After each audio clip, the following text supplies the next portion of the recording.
Ready to rumble? Ready to scrumble. New word, coined. Scrumble, all T-shirts right. coming soon. T-shirts coming soon. Scrumble time. Scrumble. No explanation. No, we're ready to scrumble. Yeah, let's get ready. Oh, yeah, let's get ready to scrumble. And then we'll put like a squirrel on it with sunglasses. And on that topic, welcome back to Dead Adventure. Oh, I was going to do it. All right. Nope, I did it. You did it last time. Oh, that's true. Actually, I think I made you do it last time. Yeah. Yes, welcome back to another Mirelight campaign. Everything's rough and gritty. Mm-hmm. Super serious. But with a good dose of shenanigans in between. Always. Welcome back, everybody. Hopefully you had a wonderful week since we talked to you last. Hope you all have been having a good summer. Hot weather. Yeah. In places, wherever you may be. Unless you listen from Antarctica. That'd be cool. Ooh, that would be cool. I don't think we have any Antarctic listeners. Probably not, but... That's 2026 goals. Yeah. Get some people in Antarctica, you know. Yeah. You got some... need to get some entertainment while listening... Or while researching the penguins. Warm your ears. What? Via sound. I think that's how that works. Definitely. Definitely. We're experts over here. Roger. Yeah, I think that's kind of it. We don't have a whole lot in the way of announcements. Just thank you all to everybody listening. Just a reminder, if you're enjoying it, leave us a review. Leave us a star. Leave us a happy face. Yeah. Tell us questions. Ask us questions. Ask us questions. Give me some NPCs or items or monsters. Name recommendations. Yeah. Seeing as the dad has apparently improv'd all the names so far. I am not good at it. I make notes for everything but names usually. Ah, I see. All right. Are you ready to hop into Mirelight? I think so. All right. Then I will leave it to the detective. Boom, boom, boom, boom, boom, boom.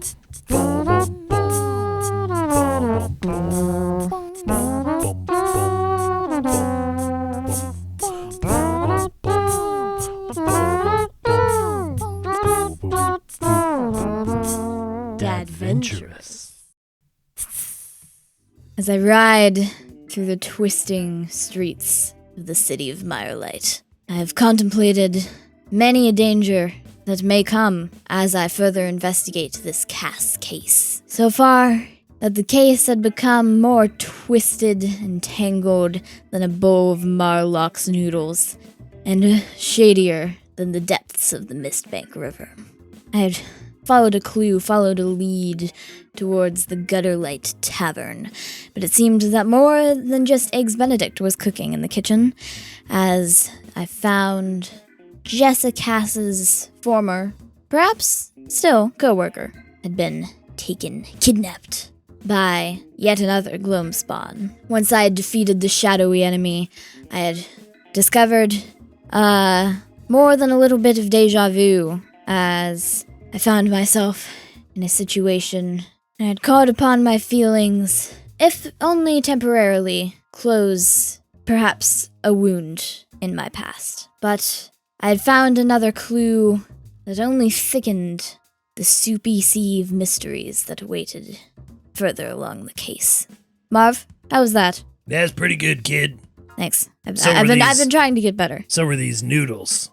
Yeah. And you watch as the final absorbed noodle absorbs into the sword. And Marlock's Noodle Hut is where we find ourselves now. You're sitting on a stool. It's kind of one of those like outdoor one of those locations where there's an awning above you. Yeah. And there's mist around, but he's got some soft blue glowing lights and the steam and the noodles and everything.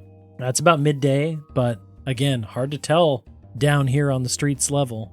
The mist with and the everything. Mist and the fog, so another gray, gloomy day.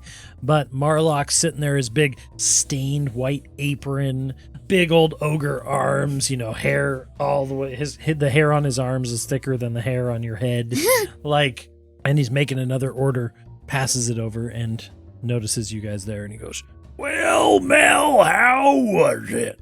Good as always, Marlock. Thanks. And he leans down and puts his elbows down on the counter, so he's like eye-ish level with you guys, but he's a big dude. I like to think I still need to look up, probably about a foot or something. What are you doing in this moment? Hey, Marlock. Yeah, what's up? I was, No refunds. Oh, no. Your noodles are good as always, trust That's me. what I like to hear. I was wondering if you knew anything about a young, maybe mid-20s human girl passing by earlier today. Oh, she was wearing red. Yeah, right? She came red up dress. to your office. Yeah, I was wondering if you seen her pass by. Yeah, I saw her leave. She went that way. And he points down the street towards kind of the middle of the town area, kind of towards like where the markets are All right. in the fens. All right, just wanted to know. I have a meeting with her later on. You're not getting yourself into trouble, are you, Mel? Oh, Marlock, what made you think that? You got your face on. I mean, I usually have my face on, like I Yeah, needed to. but you got that look in your eye. I seen it before. Back when, and I forget, do you think he knows about the sword? He knows. He knows. Back when, and he nods towards the sword. The old man used to bring you by and he was thinking about a case. I just say this case is a bit more interesting than the other ones I've seen so far. Well, all I gotta say is keep your wits about you. You too, Marlock. I'm just making a weird face now. He goes and goes back to cleaning up, and the sword glows again, and you hear Marv's voice in your head say, "Well, kid, what do you think? What's the next move, eh? Think we'll wait until Lena's supposed to come home. After 5. After 5. Probably getting close. It's probably mid, You think like 3 is it o'clock like right 3? now. Yeah. Okay. I'm gonna go over there a little earlier. Okay. Yeah, I don't think Mel would have, like, she doesn't have any other leads currently that she can easily follow. Okay. So I think she's, You got the bracelet on you, and that's it? yeah, I got the bracelet to show Lena. I'd probably go up to my office. Okay. I think that at my desk, probably have like a typewriter. I think Mel probably starts typing out some notes just in case. Nice. And some notes about the case and like theories and things, folds them away and pops the panel on the side of my panel. Well, remember my bed is a secret right. panel. Oh, yes. So I pop the secret panel and my Murphy bed flops down and I tuck the papers under the mattress and put it back up. And for a peek into Mel and for the audience, how many papers are underneath the mattress? Oh, so many. So many. Yeah, like there's the mattress, and I think Mel probably keeps it like very like tidy, and like she always makes her bed. But I think underneath, in between like the framing of the fake panel and the mattress, I think she just has like probably like 3 different little folders. Just full of papers? Yeah, full of papers that are just a bunch of little notes about her past cases in case they were something big. Okay. And maybe some more like other theories relating to the Gallows family and the MMCD. So I think this is her version of board with red tape. Or a board with red string, but she doesn't actually have that. I see. So I think that's a life goal for Mel to one day have like one of those boards. Big charts that but for now, she's just got a bunch of folders under her bed. Good to know. And we'll say the time passes along, and about 4:30, 4:15 rolls around, and you start to look at the time of day, look at everything, and you start to think, yeah, you could probably start heading over to where Lena lives. She lives over near the edges of the fens, which is kind of the main part of this street level. It's the biggest part of the street level. Yeah, ground level. I think. Yep. It's where a lot of the shopping and restaurants are for the ground levels.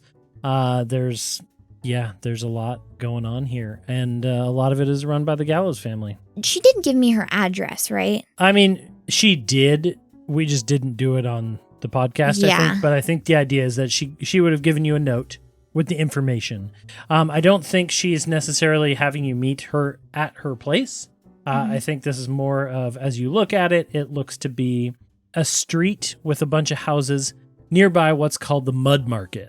Oh, Oh. And the Mudmarket is a vendor stall, black market square, basically, for everybody to sell everything. All right. And that's what you notice as you look at the note. And based on Mel's knowledge of the city, or at least her part of the city, how long do you think it would take to walk here? Well, you would kind of inherently probably hop a trolley to the Mudmarket, but you do have to walk through the Mudmarket. There's no good way of going through there. Yeah, it's 4:15, 4:20 now. It's going to take you 20 minutes to get over there. All right. I think she'd start going. Okay. Refix her hat. Your fedora style hat, right? Yeah, my fedora. With spot for the horns. Yeah. She definitely has holes cut in the fedora for the horns to come through. Pulls on my trench coat over Marv's scabbard. Nice. Okay. And Marv, of course, glows for a second. He goes, "All right, kid. Watch your step out there. All right. Mudmarket's no place for unfocused detectives." I'll try to be focused then. I trained you better than that, didn't I? I'll be focused, That's Marv. the way to go. All right, let's go. As if he's leading the way. As I walk through the door of my office, I think I intentionally bang Marv's scabbard a little bit on the side of the door frame. Hey, and kids these days. Lock it behind me. Okay. And you head out. You wave to Marlock as you go by, and there's a little trolley trundling along. And I hop it. As you do, you hop on. Again, this trolley's kind of run on a track here throughout a lot of the fens, as well as some of the other districts. But for the most part, this is a ground level thing. The trolleys themselves are kind of beat up. They're old school, and they are charged with these magical batteries, right? These arcane sources of magic that people can do without having to be actively casting magic. Yeah. Because, as we have learned a little bit, too much magic can be bad. Can cause the gloom spawn to spawn. In Mirelight. And so you hop on the ferry. There's a young gnomish woman, on the trolley. There's a young gnomish woman piloting it. She goes, "Top of the afternoon to you." I tip my hat. Okay. To you as well, miss. And, we'll say there's a transactional aspect here, but it's kind of pennies. Mm-hmm. That's pretty cheap. And you hitch a ride over to the Mudmarket. As you're going through town, the fens, again, it's very mist covered. There's just always that fog swirling. You look down an alley, you see the mist, the gloam swirling around a little bit. People walking the streets, if they're more than 10, 15 feet away, it's hard to see. They're shaping the darkness. And sometimes it's hard to know if... Does the trolley have lights on the front, do you think? No, I don't think so. I think this is like a high beams in fog situation where a lot of that kind of direct light, especially while movement, would actually just make it harder to see. That makes sense. And so I think what it does have, though, I wouldn't say lights pointing forward, but I would say that there are like dark amber glow lights around it so people can see. That makes sense. The trolley as it ding dings along. Right. I think I pull the same move I did beforehand, leaning off the side, waiting for my stop, but I make sure to tip my fedora down a little bit. Of course. And you ding your way over, and the gnomish woman at a point goes, "All right, next stop, Mudmarket." And the trolley doesn't really stop ever. Yeah. There's lots of trolleys. It just slows down so you can step off. Yeah, I hop off. There's like... Tip my hat. Yeah, and there's that transitional people where people are waiting. They hop on, and there's that kind of quick movement. Mm-hmm. Everybody's used to these trolleys making around town. All right. As I enter this area of the Mudmarket... And this is... Yeah, and do you want a description first, or are you trying to do something first? Yeah, describe it to me first. So, the Fens is... kind of a lot of side streets, almost like I want to say like a 6-point pattern, where a lot of the streets, this is kind of the central part of a lot of the streets around the city. The Mudmarket gets its name because there is a lot of moist, damp runoff and just road here, and so it's kind of always muddy. In the Mudmarket. There's so many people, there's all this stuff happening, and it just doesn't get dry that much here in the Fens that the ground always has that kind of muddy thing. There are stalls everywhere. The trolleys don't come through here. It's immediately you're walking through a little waist-high gate, and you get that effect of the assault of food versus chemicals and ointments that people are selling, and clothing and leathers being tanned and things of that nature. It is a weird smell and place. I've never actually smelled tanned leather, like leather being tanned before in real life, but I've heard horrible things. Yeah. So just the imagery of the combination of like food, chemicals, and tanning leather is just not great. It's a weird place for sure. And here in the middle of the day, it is bustling. All right. You have a hard time walking without bumping into somebody. And there are people of all shapes and sizes of the various species of the world here to shop. And it is pretty crazy. As you enter into, you'll notice that around the outside ring of the Mudmarket, there is a presence of MMCD. Oh. Kind of like traffic cops in this situation. Directing people to right exit, sort of. Yeah, not really directing people so much as like keeping an eye on the who goes in and who goes out of the Mudmarket. But they're not really stopping or checking anyone. It's just a presence, if that makes sense. More of like an intimidation factor. A little bit of an intimidation factor, and the Mudmarket is not exactly known for being the most peaceful of places. There are crowd control. Yeah, there are definite black market deals that happen here regularly. The other thing you notice is you look up, and we are at the base of where a lot of the skyscrapers, the skyliners, could come down to the Mudmarket. Oh. Doesn't happen every time, but there is, in the middle of the Mudmarket, going up on a little cable, a gondola. Oh. Like a ski lift or like a gondola? Like a gondola. Like okay. One, like there's two. Yeah. And it only comes down occasionally. And most of the time, nothing even comes down. But there are some gondolas that come down, and it's basically right. Not in the middle, but like in the Mudmarket, there is a gondola going up. Do I ever see people going in? To the gondola? Yeah, just as I'm like walking through. Make a perception check. More of like a luck check, to be honest, but... Perception? Yeah. Horrible, too.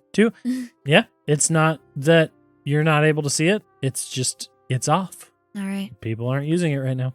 I think Mel, seeing that MMCD presence just there, thinks she'd pretty much, because they know her, probably, some of the older recruits.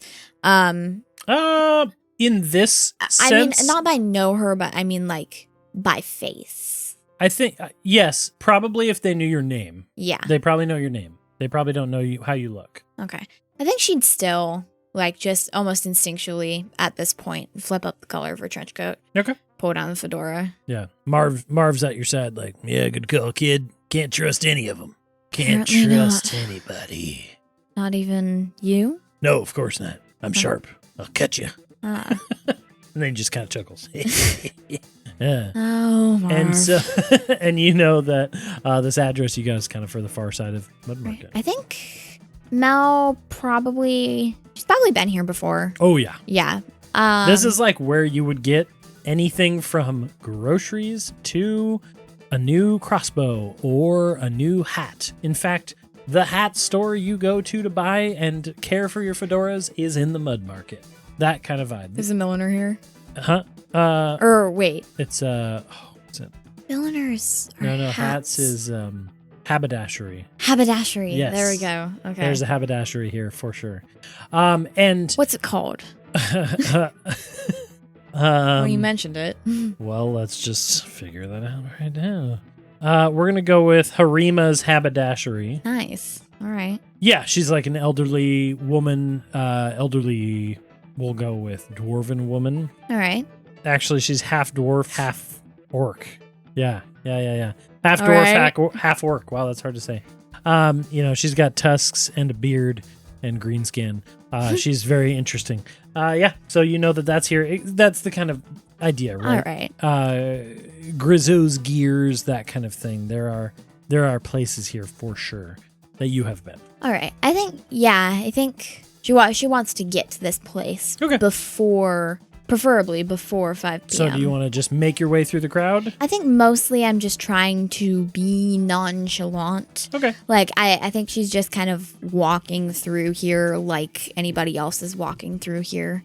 Okay, well, I will leave it to you. Are you trying to be stealthy enough that you're wanting your presence to go unknown, or are you just trying to perceive? You can choose whether or not you want to kind of be seen or not be seen. And if you are being seen, then you might be able to see some things. I think she would be fine with just being a part of the crowd. She wouldn't try to hide. You're not a person who's in trouble. No. Okay. So I think just... Then I will allow you to make an investigation or perception check as you move through the market. Investigation for a 13, not 13? Great. That's fine. You make your way through, and most of the market stalls are a lot of temporary little things. You get somebody being like, "Hey, you want a new handkerchief?"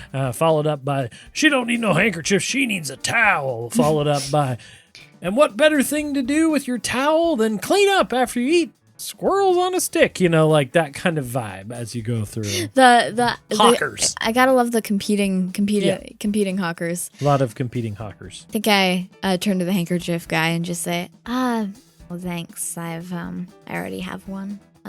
Then why are you talking to me? He yells at the next person. I just go along. Okay, and you got a 13? Yeah, 13. So I think what you do notice on a 13... Wait, do I need to be looking for anything specific? Not specifically. Okay. It was just kind of a generalized check. Yeah. There's a lot of people here. You get bumped by a, half troll person. You get run into by some kids running through, slippery steps. It's a lot of sensory things happening all at once. Yeah. And what you do notice at one point, you get bumped. We'll say you get bumped by a human woman running by. She's holding a giant fish wrapped in paper. And she goes, "Sorry," and she runs. But it kind of turns your body. And as it turns your body, you do get a clean shot to one of the stores that you have actually been by quite a bit. And that's Fantina's Finds. Ah. And Fantina, it's like an eclectic pawn shop. Ah. And as you look over that Mel way, would go there. Yeah, Mel for sure would go there.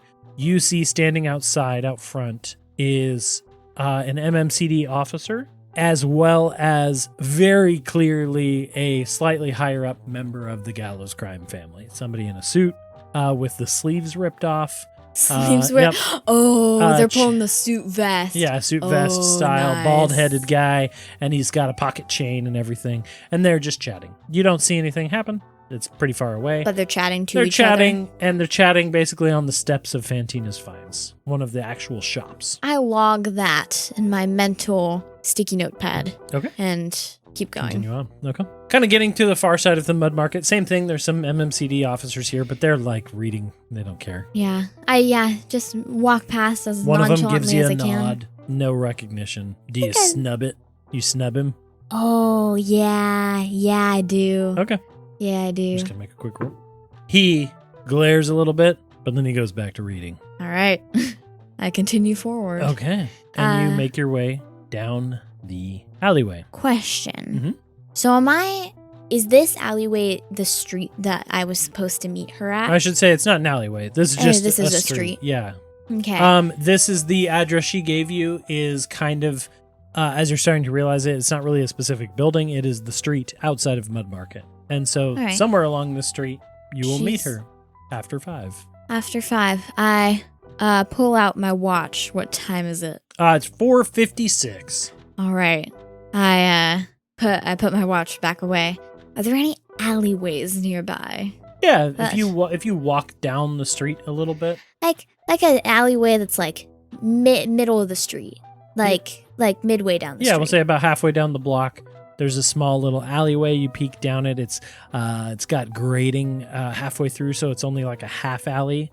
Like you couldn't continue on. Yeah. And there's a couple trash barrels, Guy. crates and things back here. There's nothing here that appears to be lurking. Well, you need to make a perception. I'm just from the street view. I think she sees this in like the half grate. I would like to make a perception on this alleyway. Sure.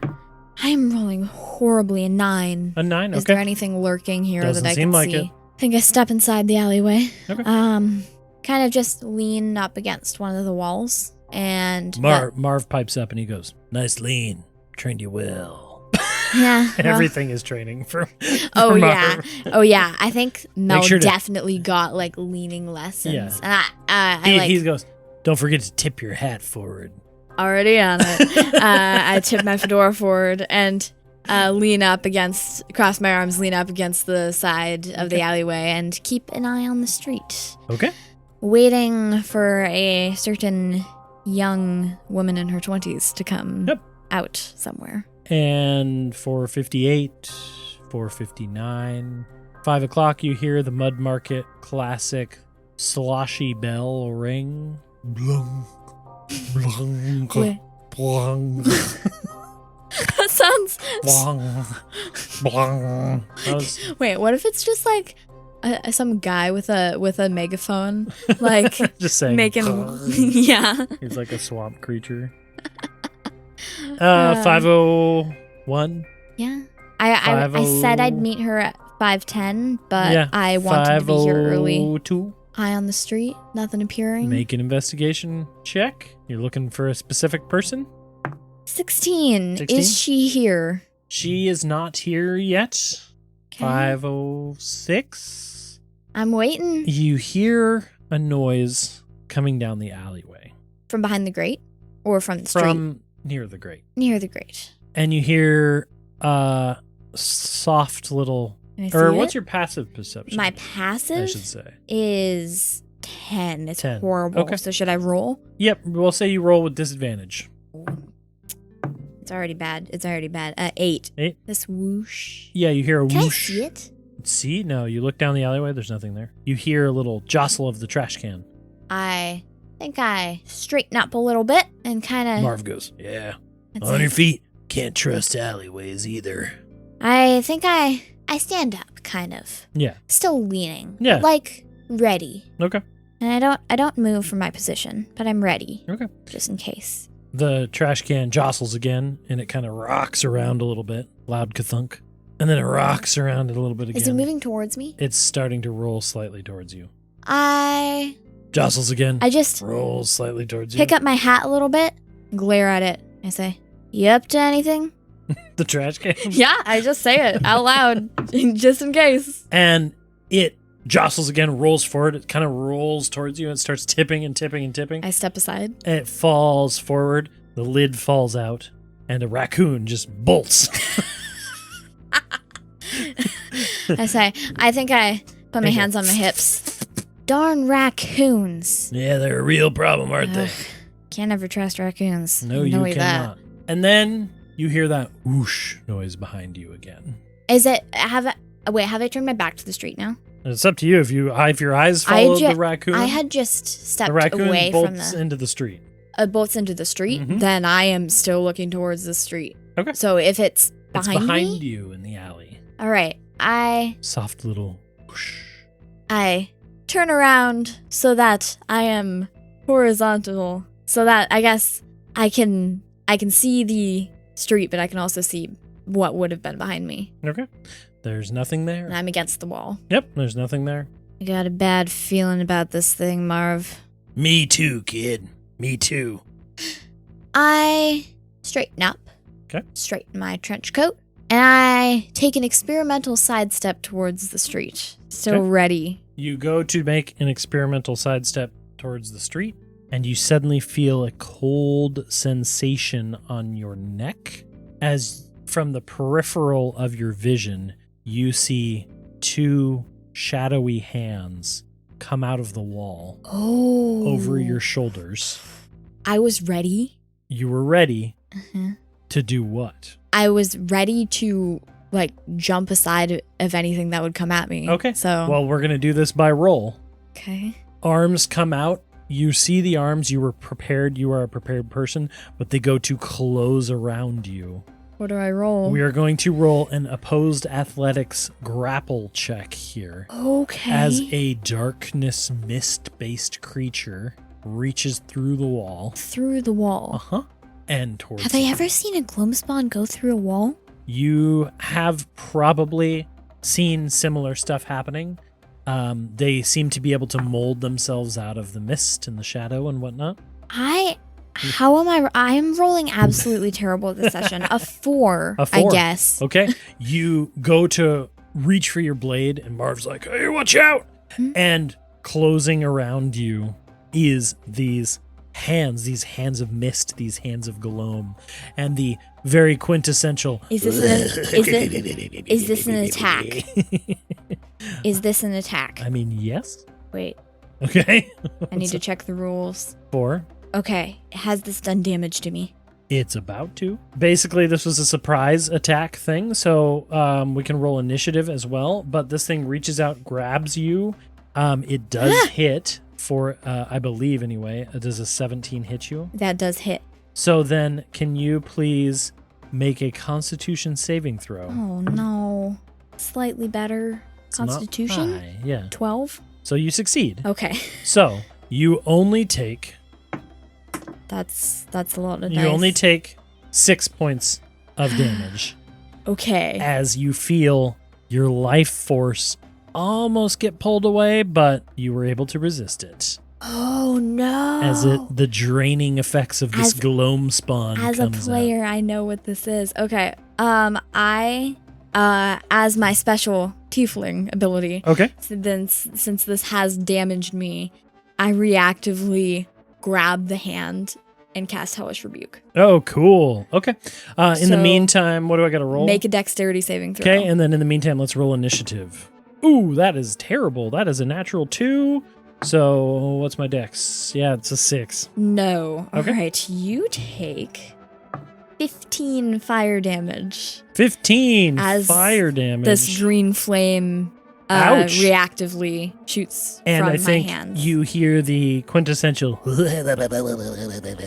as it reacts to the fire. And To make up for that, I rolled a 3 on initiative. okay. So Then we'll just continue in turn order because it rolled more than you. It got hit by the fire, and that does not feel good.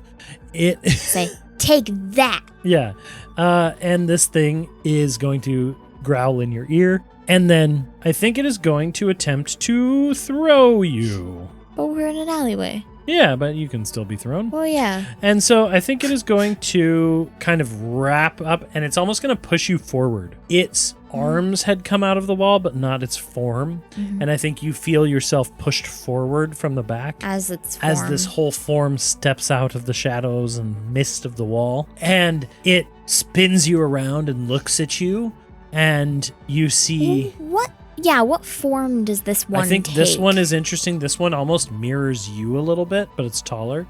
But it has the quintessential kind of shape of the hat and horns, but they're more exaggerated. The hat is way bigger than your hat. The horns, are insanely tall. Yeah. And that kind of vibe, but again, not really a face, just sort of mist swirling around and that sunken sort of light behind the eyes. And it is going to open a misty mouth in a roar, but it just is like a blah, blah, blah, blah. And then it's going to toss you All right. to the side. Can you please make a strength saving throw? Horrible at that. 5? A 5, yeah, no. So you're knocked prone. Ow. So Okay. you're going to lose half your movement. You fly about 15 feet. It's not super far. Towards the street? Towards the grate. I was just going to say, towards deeper into the alley. And you also take 4 points of bludgeoning damage.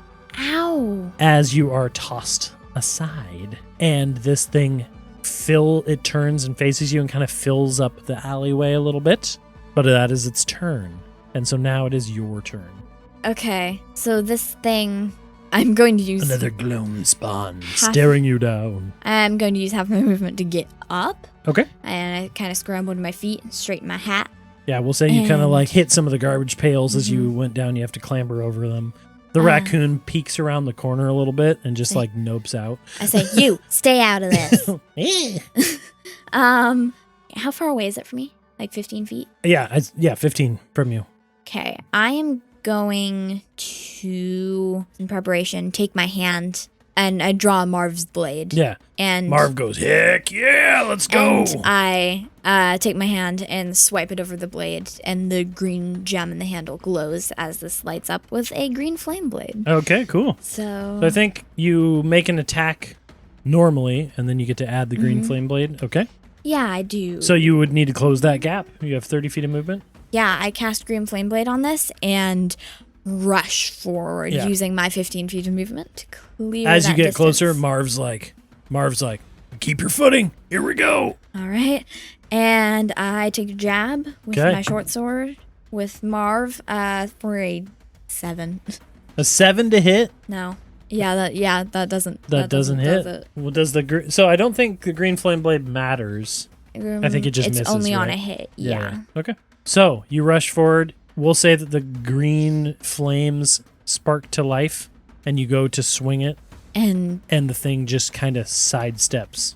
I definitely. Ooh, actually, you know I what did it does? lose my footing. You know what it does? I think you go to swing, and this thing is maybe messing with you a little bit. A shadowy hand comes up, and a misty sword that is not really there comes up and like deflects your blade, even though it's just kind of a little bit of a mirror thing happening. I think I look at it and say, 2 can play at that game. But that's my turn. That's your turn. Okay. So. It is going to toss this misty sword aside and reach forward and try to grab you again. 14 Does hit? does hit. Okay. It is going to just make an attack. Another 4 damage. Ow. Okay. Don't forget that I believe you have some tasty treats from Mario. Oh, I do. But All right. It's just, I'm going to say... Is it grabbing me or is it Not just this time. swiping No, at me? no, not this time. And we will say that it starts to, but is not going to fully do it on its turn, meld into the mist, and But partially? partially. So is it like harder to see or what does that do? Basically, it looks like it's trying to sink into the ground, but maybe what it can do is a little differently than what the other ones can do. And so Thought so. it starts moving downward. Quick question. Is it my turn? It will be your turn, yeah. What time is it? You want to glance at your clock? I'm very quickly going Okay, to you glance pull at my out watch. and glance at your watch. You see that it is 5:09, All right. I have 1 minute. which is so many rounds of combat. Yeah. This thing is still in melee of me. Yep. I think I'm just going to take another swipe, and green Okay. flame blade stays. Yeah, it does. Well, it's a cantrip, so you Yeah. just keep using it is the idea. Yeah. So I cast that green flame blade again, hoping that this will light this thing up, and I believe does a 16 hit. Absolutely hits. All right. You take. Did you finally roll good? I rolled my max amount of damage on my short sword. Okay, so 8 slashing damage Okay. plus 5 fire damage as this Whoa. fire slices through the shadows. And as it Whatever that slices does. through, it was about to disappear into the ground. You slash kind of like upwards because it was going down, and the green flame disperses this thing as it scatters into a million steamy, smoggy pieces All right. and is defeated. It's defeated. I mean, you did 15 the first time and you did 13 the second time. Okay, so I see this and it disperses. Is there anything left behind? Well, make an investigation check. Ha! Take that, a 22. Was that natural or something? No. Okay. But I rolled an 18, which is the best roll I've gotten so Can far. you, interesting, let's say here, it was almost like there was an absence of mist where this thing was. And as you defeat it, I'm going to say there's a moment in time where there's like the shape of its form still there before the mist slowly starts to fill up that space. So it's like it blinked out. So it was like taking up Yeah, space there's a in weird, basically what you know, and you've noticed this before, there's a strange reaction between the gloam, the mist, and magic here. Okay.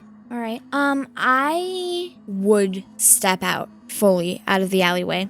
Okay, I like to And think the I- raccoon sitting there kind of shaking, it looks up at you with little questioning eyes and looks back down the alley and then looks back up at you again. I'll run along and go find some trash to eat. And it runs and dives into the trash can.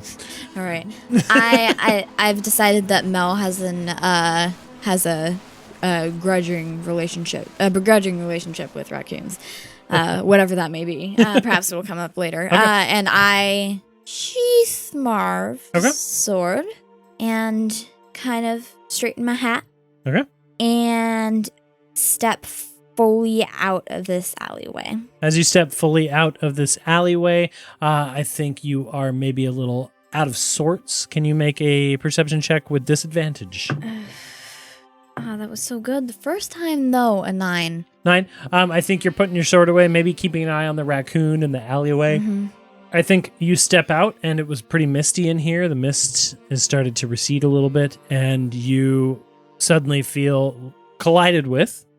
And you look over and you lose your footing, and Lena is standing there, and she goes, Oh, sorry, I was just rushing here. I thought I'd be late getting off work. I'm sorry I ran into you. And she like pats you down and wipes you off. Sorry. Yes, Lena. Hi, if you don't mind, did you have a planned, like, meeting place inside? Yes, I wanted to know if Somewhere? I could trust you first. Did you find anything about Jessa? Yes, actually, I did, Lena. But I would rather tell you someplace a little bit more. I give a very obvious glance back towards the alleyway. Discreet. Yeah, we can meet. Here, come with me. And she rushes you over to... Is she still wearing her dress? I would say her hair's a little more muscled up. She's got a jacket over it, but yes, she's still wearing the same red dress. Again, kind of young. Insight check. Insight check. On Lena, Okay. as she so happened to be outside of the alleyway as I defeated this thing. Okay. You know what? Mel's pretty distracted right now with Yeah. the idea of that weird mimicking shadow. I got a 4. A 4? Yeah, I mean, Lena... She's suspicious of Lena, but You're probably but doesn't know probably anything. suspicious of everybody, Mhm. right? Lena's not necessarily giving you anything. Maybe you have that moment of like, was that coincidence? And then she just rushes you over and immediately she's like, come here. We can meet in the lobby of my apartment complex. yes. Okay.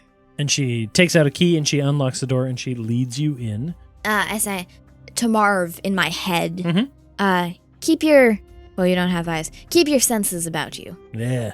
I can see lots more than you think there, kid. My senses, sharp as they come. You didn't see that thing coming. Yeah, well, I was too busy watching that raccoon go. Don't trust raccoons.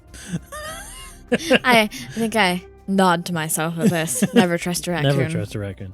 And yeah, she leads you into a nice little lobby area, some cushy seats, Is a this big like- fireplace in the corner. Is this like fancy or does it just seem like well put together? Because there's like a difference. I would say not wealthy. Not. More like, not wealthy, but more like it's been here a while and it's got nice wood accents. All right. It's got stone floors. It's like well lived in and was maybe once considered wealthy. All right. But the vibe of like walking into a 100-year-old mansion and just being like, Yeah. ooh, everything in here looks nice, but not necessarily wealthy. All right. Are there any like chairs? Yeah, 2 comfy chairs over right in front of a nice fireplace that has a soft blue flame burning. All right. I think I go over and say, can I sit here? Yeah. I'll get some drinks. And she pours you some water and brings you over some glass. All right. What did you have about Jessa? Tell me, quick. Well, Lena, I went to the Gutterlight Tavern. And That place is awful, isn't it? It is. It really is. But I met Her coworker, Mario. Yes, Mario. What a sweet boy. I mean, he's probably my age, but what a sweet boy.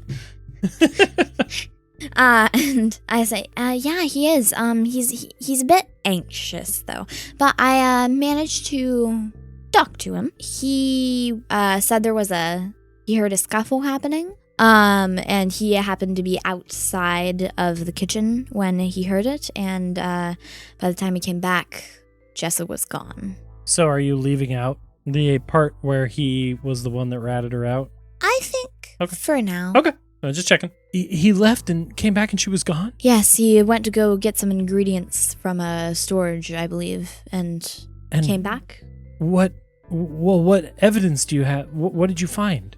Well, I found markings of a rift in Gasp. the kitchen. Small markings, but markings nonetheless. But I also found not in the kitchen, and I won't go into detail about the events that got me to that place. But I managed to follow some clues to a certain old warehouse next to the Gutterlight Tavern. Okay. You know the one? Yes, I know. The rundown one. Yes, Yeah. of course. Yeah, Jessa worked there for a while. I know the buildings around there.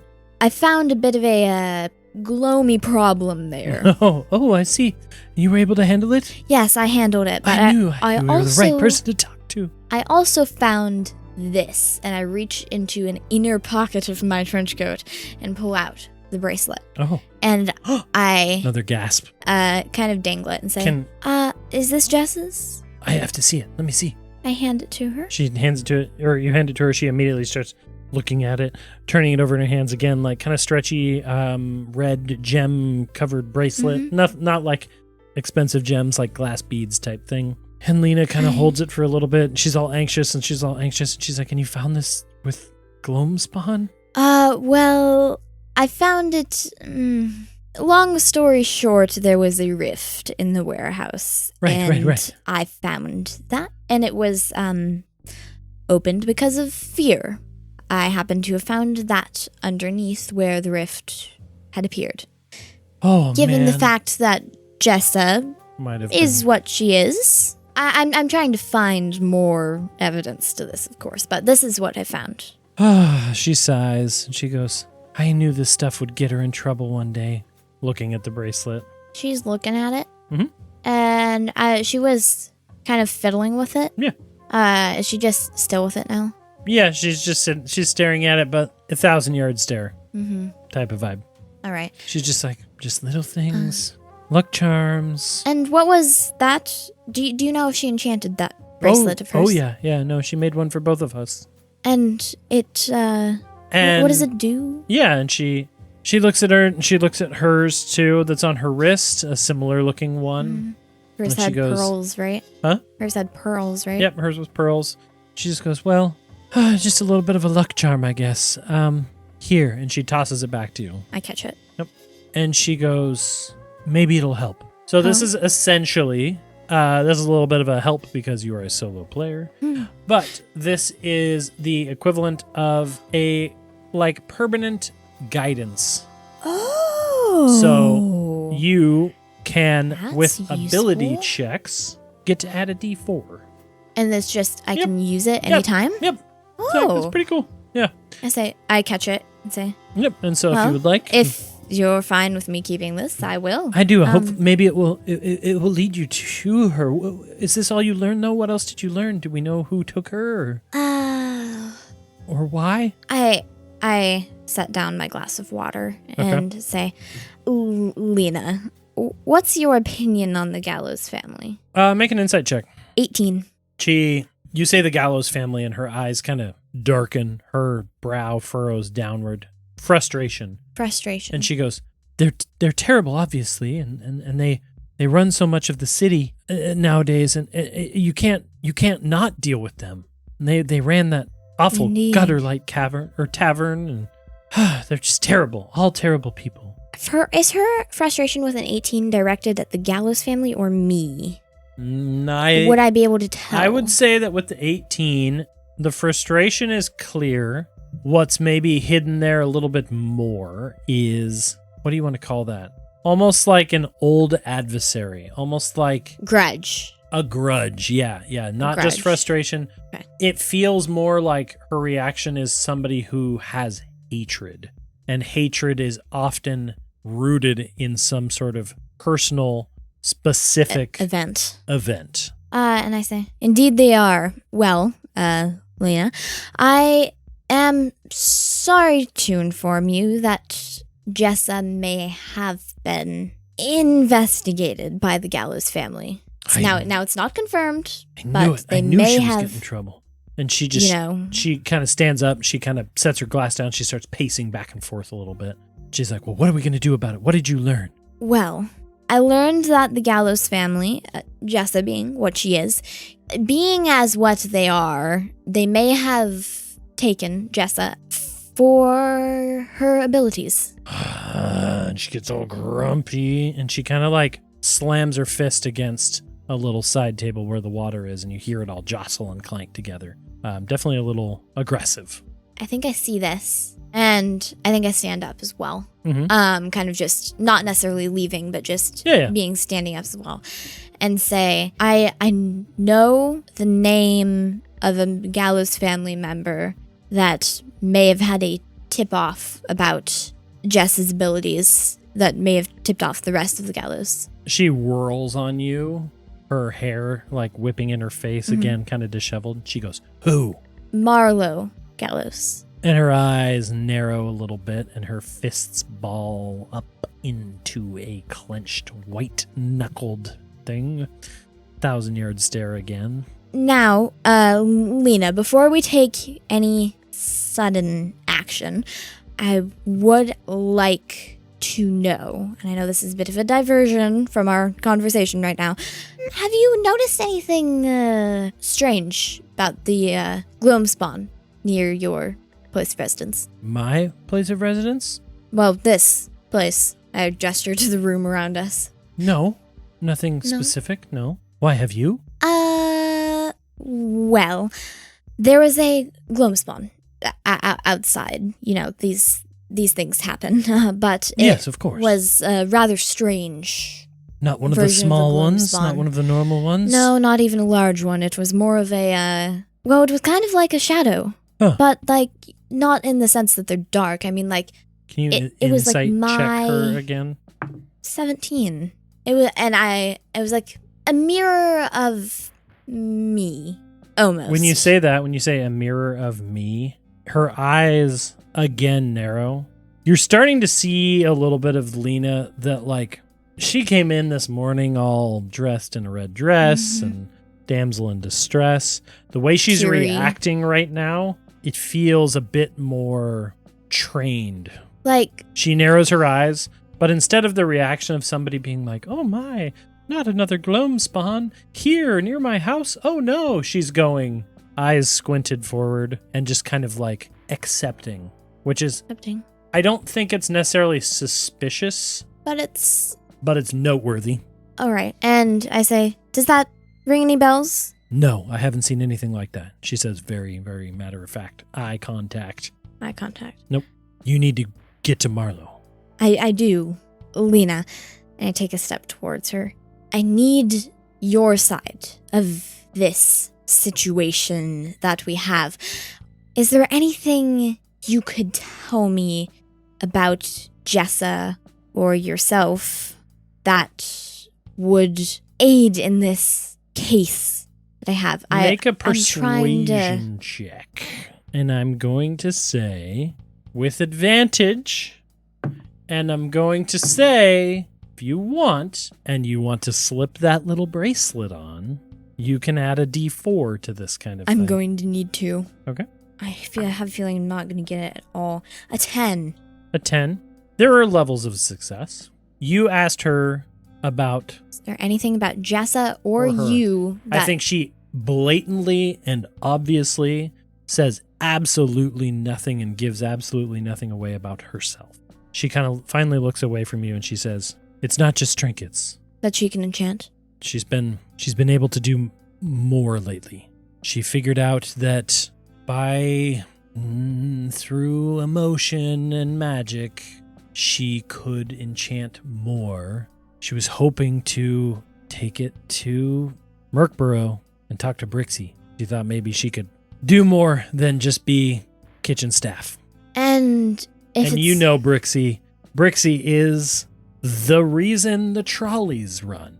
Brixie is she's the inventor of the arcane battery, the solution to being able to use magical things without having to use too much magic. All right. And I say, I see. What kind of... If it's more than just trinkets, are we still talking inanimate objects, or are we talking... We didn't live together. This is mostly her doing this on her own. I just know that she was experimenting. All right. And if those gallows people found out about it, that's power. That's something. And Silas... And they do want that. And she, again, here, she says Silas. She says Silas, doesn't she? She says Silas. And she goes, and Silas wants nothing more than power. Feel free to clock that as you will. Silas. Uh-huh. All right. And then she says, look, you need to get to Marlowe. The Gallows family has been moving up in the world, as you probably well know. I had suspected that, yes. Is there anything you know about Mr. Gallows and his enterprises? I say Mr. Gallows as an experiment. You got a bad persuasion. Yeah, I got a bad. I think I'm just like, she's going to say, is there anything you know? No, but I know where they are now. They're not staying on the ground floor anymore. They're not staying on the streets. They're actually moving up. Oh. I take a glance towards the ceiling of this, but not at the ceiling. I just say, well, this just got interesting to say the least. It seems like them and the MMCD are working closer together now than ever before. Yes. You're definitely seeing like a shift in demeanor here too, by the way. As she's from help me to, like I said, trained. Like there's more here. Aggressive and but trained. I don't know if that's the right word. More like, practiced. Like what do you mean? Let's say you're walking down the street and somebody falls and hurts themselves, and you shout to the nearby pedestrians and say, help, help. And everybody reaches in to call an ambulance, and one of the people says, I'm a doctor, rushes over, knows exactly what to do. That kind of vibe. Where it's not that this is like she's being tricky or anything like that. It's like she knows. She has this feeling of knowing. Yeah, she's gone from being unsure to being like, this is the next step. This is what we're doing. A little bit of like a leadership kind of vibe. All right. Yep. That's the vibe you get from that. And she goes, you're going to need to go up. I can't do it. And are you expected to stay here for your job? Yeah, I can't leave right now. I have other things I need to be doing. Did she ever tell me what her job was? She's dressed fancily. Fancily. She said she got off at 5. You have no idea. Got off at 5. I fully respect your decision to not come with me to the upper ups. Just a quick question, in case I need to find you again. What do you do for a living? What's your job? Make another persuasion check. That's better, actually. 18? 18. She looks at you, she squints her eyes, and she goes, I work in Merkborough. Oh. Across the district. Yes. Yeah, that's all she gives you. All right. And she goes, work with that. Okay. And she goes, if you need to find me, you come there. People will know where I am. All right. You're going to need to get up. That means the gondola. Yes. And do you have papers? No. And I also ask Marv in my head, wait, do we have papers? Marv goes, yeah, no, we're not MMCD anymore. You've probably been up before, but being a PI and being down here on the streets, papers either means... My notes? No, papers either, in the terms of what she's talking about, is identification for you being wealthy enough to go up, or gold. Mm-hmm. That's what papers means. And she goes... I say, well, no. Okay. Do you have papers? No, but I know how to do it. I know a way. And she is going to start scribbling down on a piece of paper 2 options. Okay. And she's going to hand them to you. And she goes, look, I need to go. She looks at the clock. I'll be here every day this week at the same time. If From you need to 5 find me, to? yeah, All right. I'll stay for an hour. All right.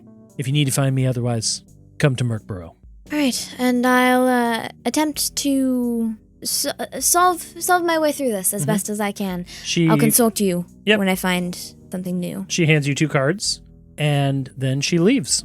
I say, as I'm kind of like picking up and like getting ready to leave as well, I say, right before I step out, Lena. Yes.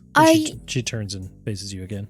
If you find out anything or come across anything else that you wish to tell me, meet me in my office or at Marlock's Noodle Hut. She goes, I'll be there. I love Marlock's. All right, I'll keep it in mind. Be safe. And then she rushes out the door. And How fast is she? Just like, you want to go look? No, make a perception check. Like, not necessarily chase her, but like, does she seem like a normal, like... Go make that perception check. No, not great. Not great. Wait, can I use the D4? Yeah, sure. Okay. A 10. I'm going to say this. You go out the front door, she gone. All right. And it's not like she disappeared. No, but like she's moved. fast. She moved. All right. I close the door. Okay. And I flip up my collar. And I walk back down the street. As I walk back down the street, I would like to make one final just ambient perception check of this street, of the area. Is there anything here do I feel anything that seems... out of the ordinary? Off. Yeah. Go ahead and make that roll. Wow. I'm not rolling great today, guys. Ooh, okay. 14. 14? Okay. It's just eerie. It's just quiet. You're so close to the Mudmarket, you'd think that these roads would still have a lot of people in it. The road is just empty. And that's weird. Marv looks at you and goes, well, what's our next step? What'd you get? Well... And in your hands, you are holding 2 cards. Mm-hmm. On them, there are 2 names listed. And you and 2 addresses listed. One of them is for an address in Merkborough, and the other one is for an address in Haystown. Oh. And all you know about Haystown is that it's where the ogres are. Mm-hmm. It's on the east side of the river. Been to I think you probably have. Probably, but not a lot. It's not crazy to go to Haystown. There's still trade to be done. Mm-hmm. It's just I think she's probably gone there less than the other boroughs. Yeah. And the other one is from Merkborough. 2 points in the city that will lead you on further to this mystery and to go get some way of getting up. And all right. We'll make that decision and we'll make more of the mystery continue next week. On Dadventurous. All right, bye.